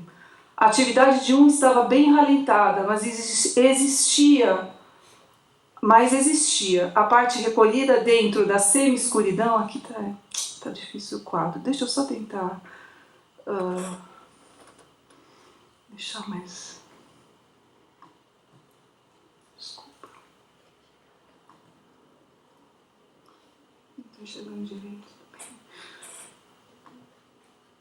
Bom, ficou pequeno, mas. Bom, então Então, a atividade de um estava bem ralentada, mas existia, né? Da parte que estava atenta. E a parte recolhida, dentro da semi-escuridão, estava no repouso também de baixa intensidade.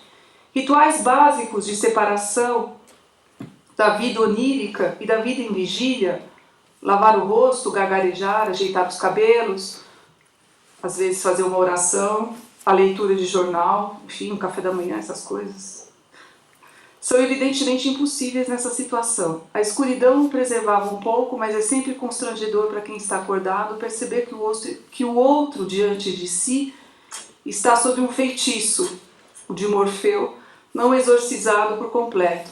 Chega a ser profanador estar nesse domínio.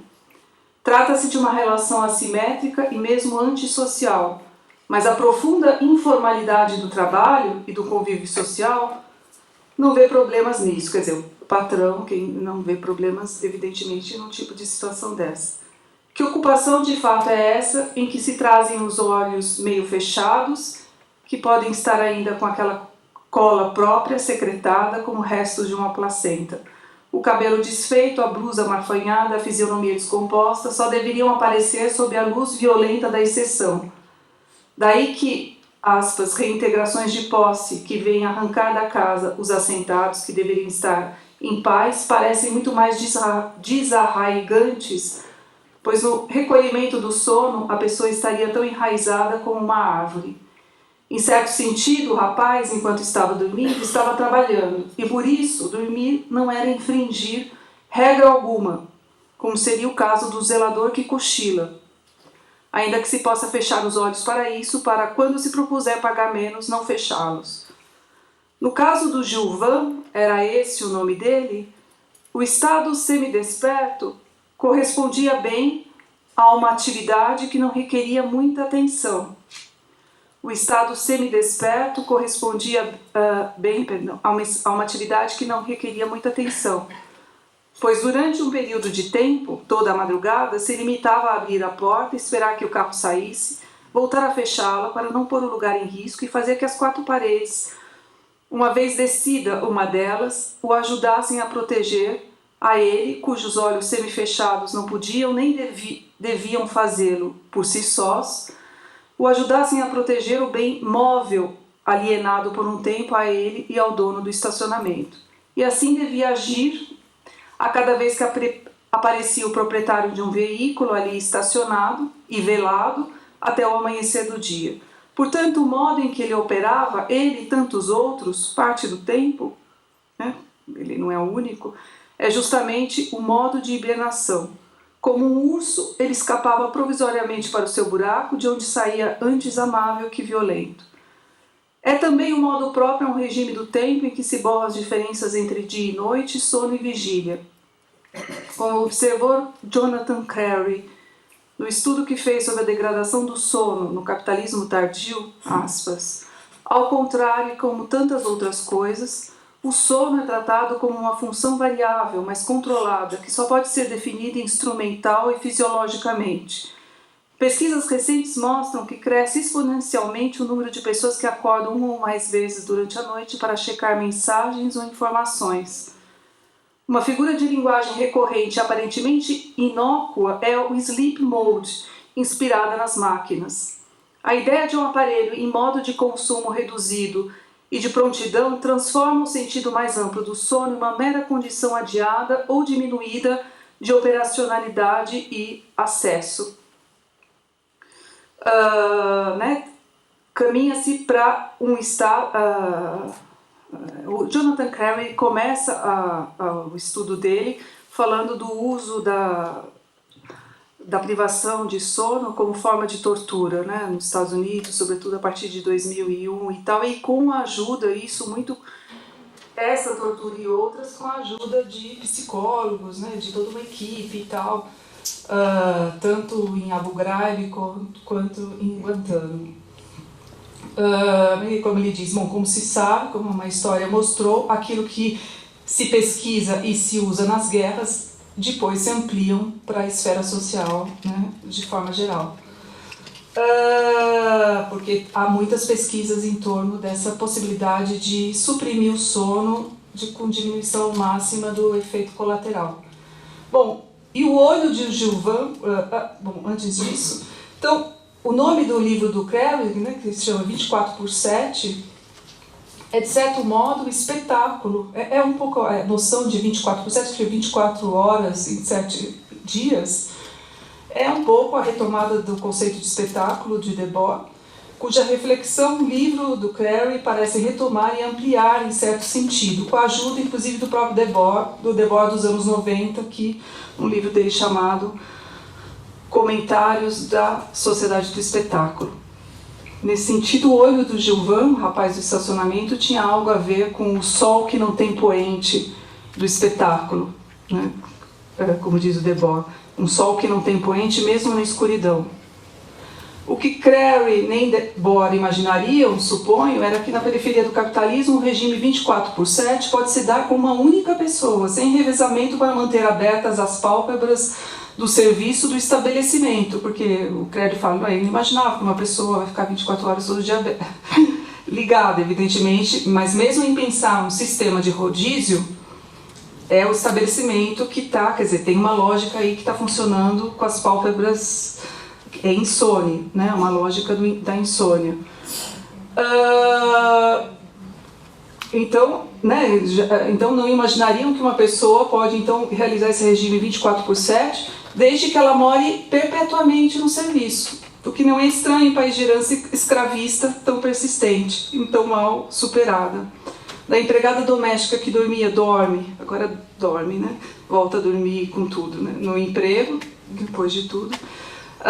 Como escravo, se espera que esteja em prontidão, né? Como soldado. Não tem estranhas semelhanças, tem diferenças e tal, mas enfim. O repouso absoluto sofre muitos obstáculos nesses casos.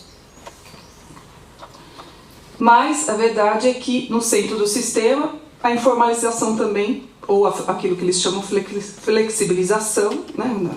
Na era da acumulação flexível, se alastra e no caso nosso vem encontrar a nossa velha informalidade, né? Então a nossa velha trabalho informal se torna trabalho flexível e tudo isso. Para a função que exercia, era perfeita, né, o Gilvan, era perfeita a situação de imigrante, jovem, por volta de 18 anos, generoso, talvez, abrir mão pela família de pagar por um quarto, se tivesse a sorte de encontrá-lo próximo do trabalho. Morando no estacionamento dia e noite, quase misturado aos carros, se podia dizer que ele efetivamente trabalhava 24 horas. Não é só que todo o seu tempo de trabalho era tempo de produção. Aí a Silvia Viana, socióloga, autora de um livro lindo chamado Rituais de Sofrimento, se é possível ser lindo, falando de uma matéria tão grotesca, né, que é o Big Brother, né? Enfim, ela me ajuda com isso, com teoria do valor e tal. Me diga se eu vou fazer aqui uma coisa que eu não tenho certeza. Então, não é só que todo o seu tempo de trabalho era tempo de produção, suprimindo aquela distância que, como lembra o sociólogo Francisco de Oliveira, o capital nunca pôde totalmente suprimir, né, a distância entre tempo de trabalho e tempo de produção. O capital nunca pôde totalmente suprimir pela existência de uma jornada de trabalho e de direitos mínimos. E a acumulação flexível efetivamente suprime, dissolvendo também o local de trabalho. Mas sendo um vigia 24 horas que graduava o zelo de sua atividade conforme a hora do dia, morando no trabalho, todo o tempo de sua vida é tempo de trabalho, praticamente, que é tempo de produção. Tudo bem, devia ter umas folguinhas, umas lacunas, tal, uns acertos. Enfim, de uma certa maneira, pode-se dizer que se trata de trabalho abstrato, virtual, no setor de serviço. Aí, né, que modalidade é essa exatamente, mas acho que dá para aproveitar o que ele chama de trabalho abstrato virtual. E o Jonathan Crary diz, a uma certa altura, a verdade chocante e inconcebível é que nenhum valor pode ser extraído do sono, pois aqui no Brasil pode, né? Aqui ainda é num tal nível que é possível. Porque enquanto ele dorme, ele está trabalhando. Não é que é um... né? Por isso ele também, né, aí o Crary, como o sono, ele conta que o sono não pode ser fonte de valor de forma alguma, ele é resistência ele é de fato um foco de resistência para o 24/7. Mas o Gilvan era alguém cujo sono, devidamente racionado, podia bem ser útil ao seu patrão. Bom, agora facilmente deslizamos em Kafka. Havia, como se diz em certa altura do América... Como é que eu estou agora? Havia também, aí a citação, havia também alguns que desejavam dormir a qualquer preço. Karl, em geral, estava entre eles. E que, ao invés de colocar a cabeça sobre o travesseiro, com ele a cobriam ou envolviam. Karl, de fato, desejaria dormir a qualquer preço, porque desde que recebera uma carta do tio comunicando que rompia relações com o sobrinho, embora lhe desejasse boa sorte, desde então ele mal pudera dormir. A partir do 4º capítulo, a gente pode contar as vezes que ele dorme. Quase, né? Quanto mais ele vai ficando pobre, menos ele dorme. E nem mesmo fizeram uma pernoite na casa do Sr. Polunder, para onde tinha ido por apenas um dia, contrariando o tio numa intensidade que não podia prever. Os corredores escuros da casa burguesa, de proporções inimagináveis, que, como ele observa, é um desperdício de espaço sem par. A relação com a instável Clara, que acabava de conhecer, de que em poucas horas quase apanhava, a insegurança em se mover no espaço, já que apenas a parte inferior da casa estava iluminada. A casa é monstruosamente grande, num país estranho e já num bairro também estranho de Nova York, porque é na periferia, digamos, no subúrbio. Essa insegurança, aliás, ganha uma proporção dramática e, mais que isso, pesadelar, assim como a dificuldade de Karl de sair do lugar. Dificuldade agravada com o motivo do chapéu deixado na sala e da qual tantas vezes tenta se aproximar, e onde também está um homem assustador. Uma vez que consegue invadir da casa, a gente entra no 4º capítulo, Karl descreverá propriamente a trajetória de um imigrante pobre na América, até ser engolido, ou como sugere o título original, desaparecido. Por que não começou assim o romance? Por que ele já não começa como um imigrante pobre? Eu acho, uma hipótese, a necessidade de captar vários ângulos da cidade e da sociedade. Ver a riqueza a cidade do alto, a riqueza de muito perto, porque o foco narrativo está sempre colado a ele, né? Então, com isso, a gente tem uma penetração em várias camadas da sociedade. Bom, depois que é despachado pelos... o seu percurso, então, vinha assim, ele despachado pelos pais pobres, depois de um ex-futuro... engenheiro, ele quase chegou a pensar que poderia ser engenheiro, talvez executivo, sob o tio, em Nova York. Ele vai descendo cada vez mais a sociedade, se torna sensorista, doméstico de uma prostituta e, por fim, negro. É assim, quando ele vai prestar uma espécie de seleção de RH, você vai se chamar negro, para você concorrer a uma vaga no Teatro Natural de Oklahoma. Negro sem nome, candidato ao Teatro Natural de Oklahoma. Quanto maior o cansaço, maior o submetimento. Antes disso, então, lá no começo do romance, ele acorda um dia no apartamento luxuoso do tio e fala onde ele teria sido obrigado a morar se tivesse desembarcado em terra como um humilde imigrante. Ele não quer nem pensar nessa possibilidade.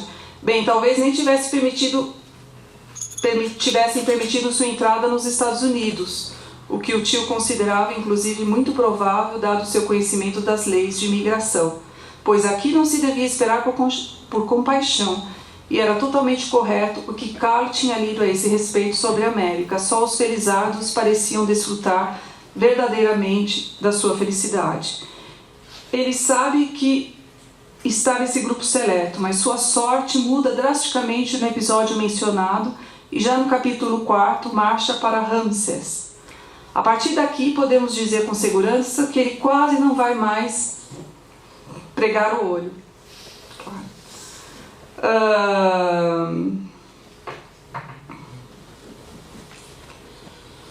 Bom, eu vou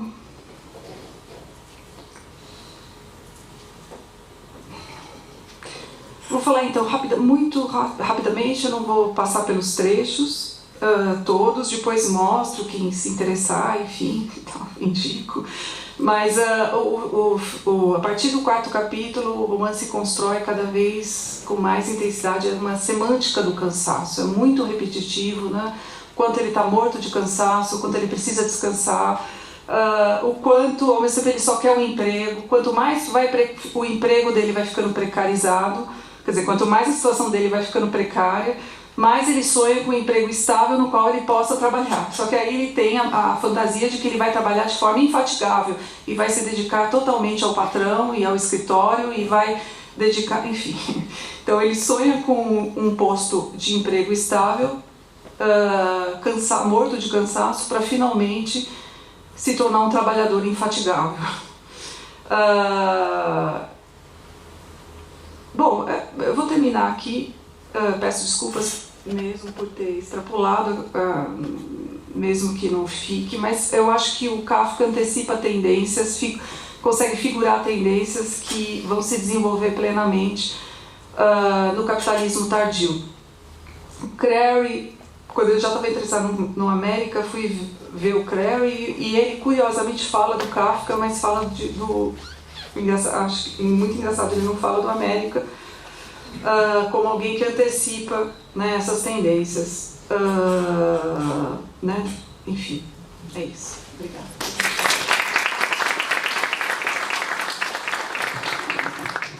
Eu agradeço a Priscila pela fala tão rica. E a gente tem algum tempo agora para abrir para perguntas. Enquanto eles estão no aquecimento, eu me lembrei que tem um artista, acho que italiano, Maurizio Cattelan, fez recentemente, não sei se você ouviu falar, Priscila, uma escultura que é uma privada gigante de ouro que se chama América e está em exposição no Guggenheim de Nova York e todos os frequentadores podem usar a obra dele. Já tinha ouvido falar? Usar mesmo? Usar mesmo. Tem a obra dele está no banheiro, se chama América. Ele é americano? Não, então, eu acho que ele é italiano, Maurizio Cattelan. Tem essa e várias outras bem polêmicas. Bom dia. Não, então, pergunta um pouco para a mesa, mas será que mais para Daniele, será que essa discussão sobre um novo sujeito, eu tenho a sensação, bom, para mim nítida, de que ela acaba sobrepondo dois âmbitos, um âmbito histórico e um âmbito, uma discussão sobre a construção psíquica, o âmbito do indivíduo.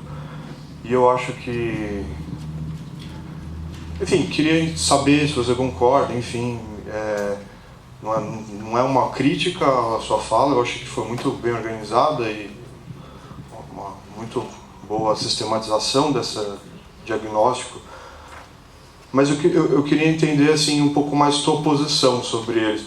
Não sei se é porque eu tive que sair um pouquinho nos últimos minutos da sua fala, mas enfim. Mas eu acho também que vale para a fala de vocês e um pouco para você também. Será que essa discussão dos usos da teoria psicanalítica também não está em questão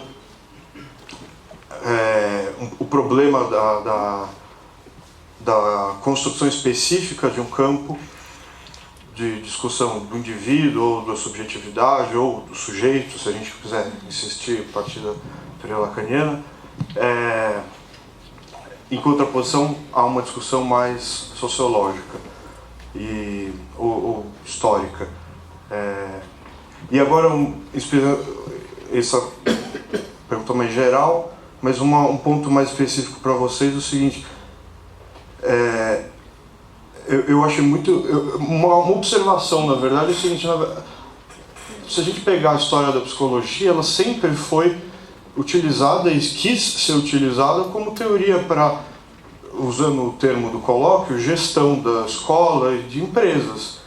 Então, assim, eu acho que eu afirmaria categoricamente mesmo, ao contrário do cuidado que vocês tiveram, de que a psicologia sempre se prestou. Tudo bem, a psicanálise muitas vezes se autoproclama como não sendo uma psicologia, mas é outra história, né? as teorias psicológicas sempre serviram para isso. Então, em tese, não vejo novidade, mas o trabalho de vocês aponta a questão desse uso justamente da teoria lacaniana. Aí eu fico com uma provocação que eu queria fazer para vocês, é o seguinte, sobretudo o comentário final do Pedro, que está interessado em buscar critérios para avaliar se esses usos são, digamos, não sei se sou fiel à tua intenção, mas legítimos ou não. Então quer dizer que a ideia é ser um pouco bedel, assim, desses usos? Eu acho isso muito complicado, porque, bom, a teoria está aí, está posta, a gente faz o que quiser com ela, né? Enfim, claro, se é um bom uso, e aí, assim, muitas vezes, na filosofia, em qualquer área das ciências humanas, os usos mais inusitados e desvirtuados das teorias são os que constroem coisas mais interessantes. Então, entendo a sua preocupação, mas faço essa provocação a você. A Priscila, eu queria fazer só um comentário, assim. Eu juntei, digamos assim, Lé com Cré. O Gilvan e o Carl são migrantes, né? E ambos tiveram como... engravidaram e por isso tiveram que fazer essa trajetória. E, bem, já que não deu tanto tempo, se você quiser falar um pouco mais do cansaço na América e o cansaço da periferia. É isso. Bruno, obrigada pela pergunta. Eu estou de acordo com a tua primeira leitura, de que nessas teses há uma sobreposição da história e da teoria subjetiva. E a sobreposição, ela é uma operação complicada, principalmente para mim, que venho da psicanálise lacaniana, que determinou a base estruturalista para pensar o sujeito, né? Então, a epistemologia estruturalista, ela é uma espécie de antídoto para que você não tenha sempre uma flutuação advinda da história, né? Então você e daí justamente decorre todas as críticas ao estruturalismo, né? Principalmente ali de maio de 68, as estruturas não descem às ruas, não fazem protestos, né? Então, apesar de ser muito, apesar de compartilhar essa crítica ao estruturalismo, eu ainda mantenho o estruturalismo como a melhor teoria de base para pensar a condição subjetiva. Acontece justamente por quê? Porque se você entende que o estruturalismo oferece coordenadas, você pode também achar o ponto de não enrijecimento dessa coordenada, né? O que a gente tem na teoria lacaniana aí são 3 leituras, por exemplo. Tem uma primeira leitura, que é a leitura mais clássica, de que não há modificação, de que o sujeito lacaniano é aquele sujeito da década de 50. Tem uma segunda modificação, que é esse sujeito estruturado pelo Lacan no texto de uma questão preliminar, ele sofre modelações com o advento da teoria do nó borromeano. E você tem essa terceira leitura desses contemporâneos, que é o sujeito da atualidade não é mais compatível com a teoria estrutural, né? Qual que é a minha posição? Essa é a sua pergunta, a minha posição. Primeira é essa, que eu tentei anunciar aqui, de que eles estão chamando na atualidade de psicose, fenômenos que são relativos à esfera do eu. Então, assim, a primeira hipótese que eu queria sustentar com vocês é que os lacanianos deixaram por décadas de lado o eu foi reduzido a um único ponto, e hoje, na era neoliberal, em que o eu é o produto por excelência, ele está gritando o seu sofrimento, a sua modalidade de inserção, a sua modalidade de laço, e tem uma parte aí dos lacanianos que, não acostumados a ler fenômenos advindos do eu, estão entendendo tudo isso como psicose. Então,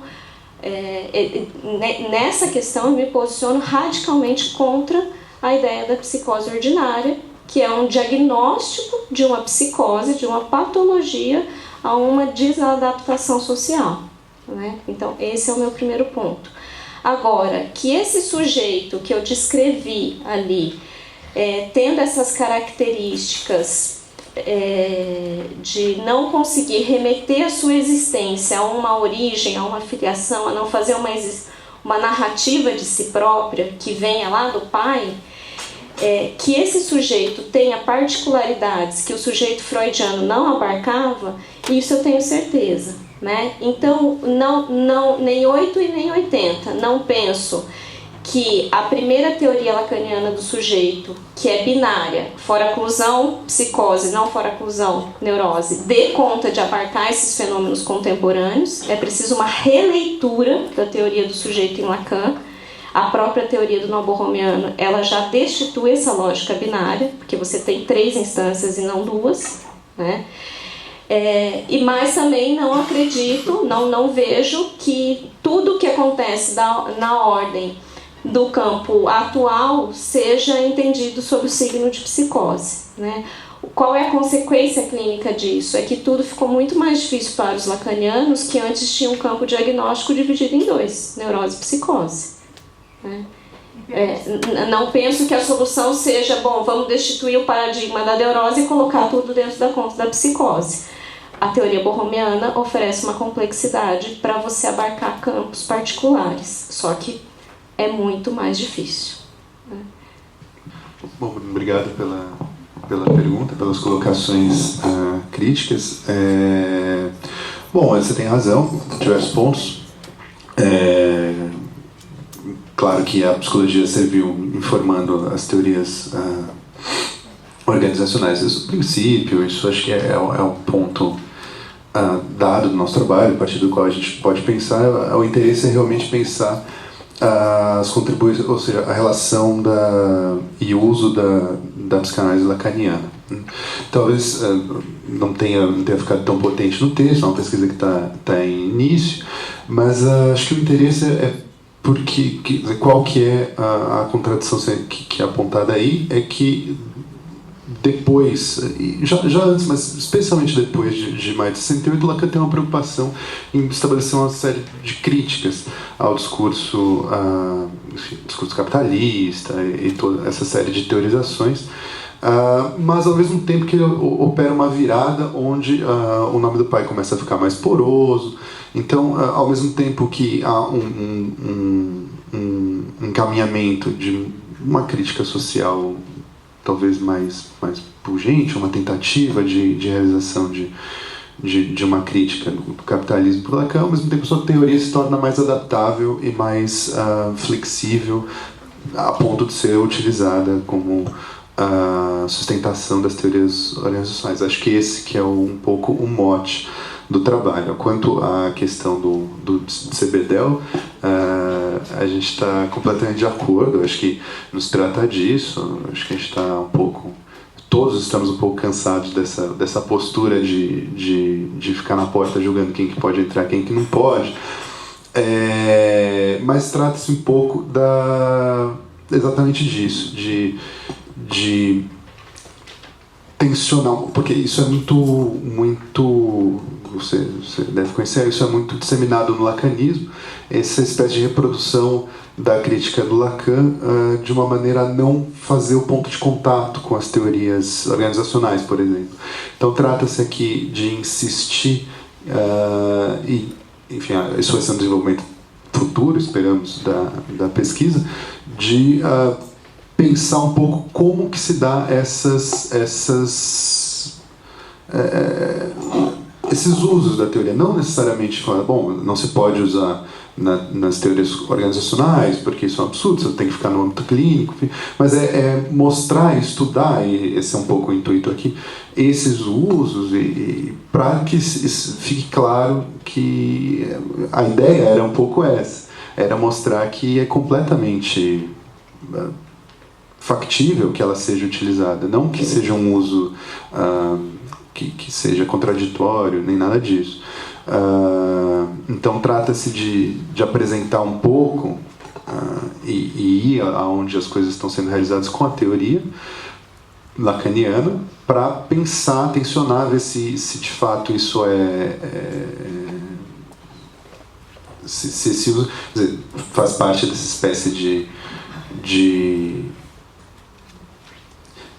eu ia falar coerência interna da teoria, mas tem uma questão quanto com isso. Mas enfim, trata-se de mais do que de falar, olha, não pode usar, acho que o Pedro estava tentando falar um pouco isso, mas falar não pode ser usado, mas não só é usado, e isso tem um interesse claro, porque as teorias, claro, estão aí, como você disse, mas não só é usado como é usado de maneira criteriosa, é usado de maneira, quer dizer, a teoria na sua coerência interna ela permite esses usos tranquilamente.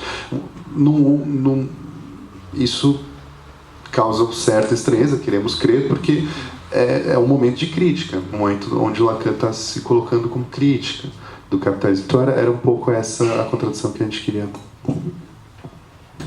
Não, só apontar uma coisa, talvez pela sua pergunta não tenha ficado muito claro, um certo endereçamento dessa pontuação, que não é um controle para, eventualmente, os usos que podem ser feitos para fora da psicanálise, mas em relação à comunidade analítica, em outras palavras. Por que chancelamos algumas discussões e outras não?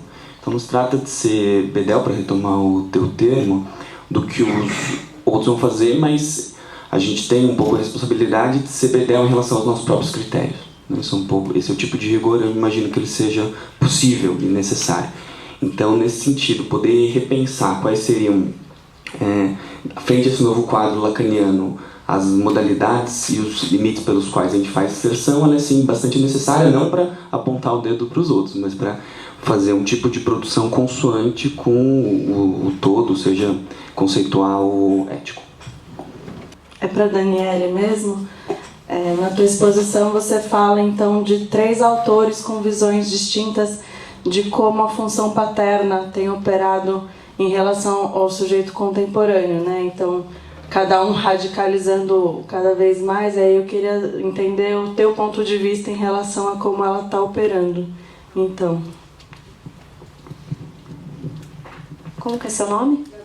Gabriela, obrigada pela pergunta. Foi proposital a apresentação deles, Gabriela, oferecendo uma perspectiva panorâmica que dá a ideia de que, na verdade, eles falam da mesma coisa, mas são teses diferentes, né?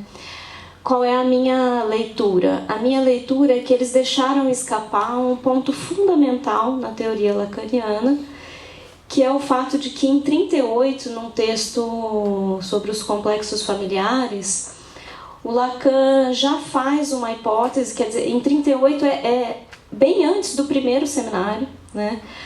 O Lacan, convidado a falar sobre a família francesa contemporânea, ele é convidado a escrever um verbete numa enciclopédia para dizer da família. Nesse texto ele já faz uma tese de que a função do pai na atualidade, 1938, era uma função em pleno declínio, né? E que os franceses não precisariam ter medo disso. Não, ele usa uma expressão assim: nós franceses não precisamos temer o afrouxamento do liame familiar, não deveremos temer o fato de que as famílias vão se esfarelar, porque de qualquer maneira o pai sempre é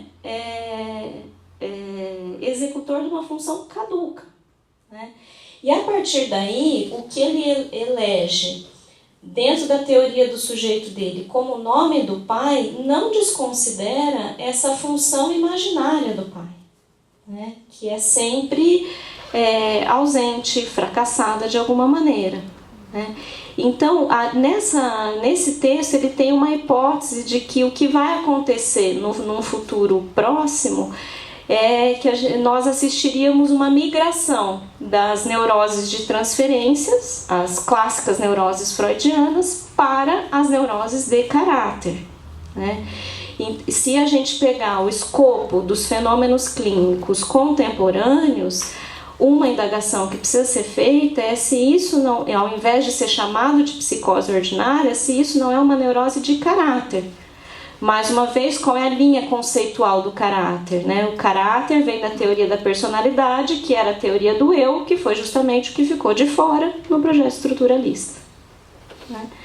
Então essa é a minha posição, né? De que teria duas alternativas à ideia da psicose ordinária. Primeiro, que a gente poderia estar assistindo a uma emergência dessas neuroses de caráter, e aí precisaríamos retomar o tempo perdido e estudar todas as patologias da personalidade para entender o que se passa na contemporaneidade, coisa que a língua inglesa já fez, né, e aí estamos atrasados quanto a isso. E a outra alternativa seria reestabelecer a noção de loucura. Essa sim é uma noção que pode ajudar os lacanianos a entender fenômenos de colagem imaginária que não sejam necessariamente psicose, né? Então, eu acho que é um mau uso de alguns conceitos, uma superinflação de um conceito em detrimento do esquecimento de muitos outros. Queria agradecer a todo mundo, agradecer aos expoentes e tal. Muito obrigado e vamos passar para a próxima.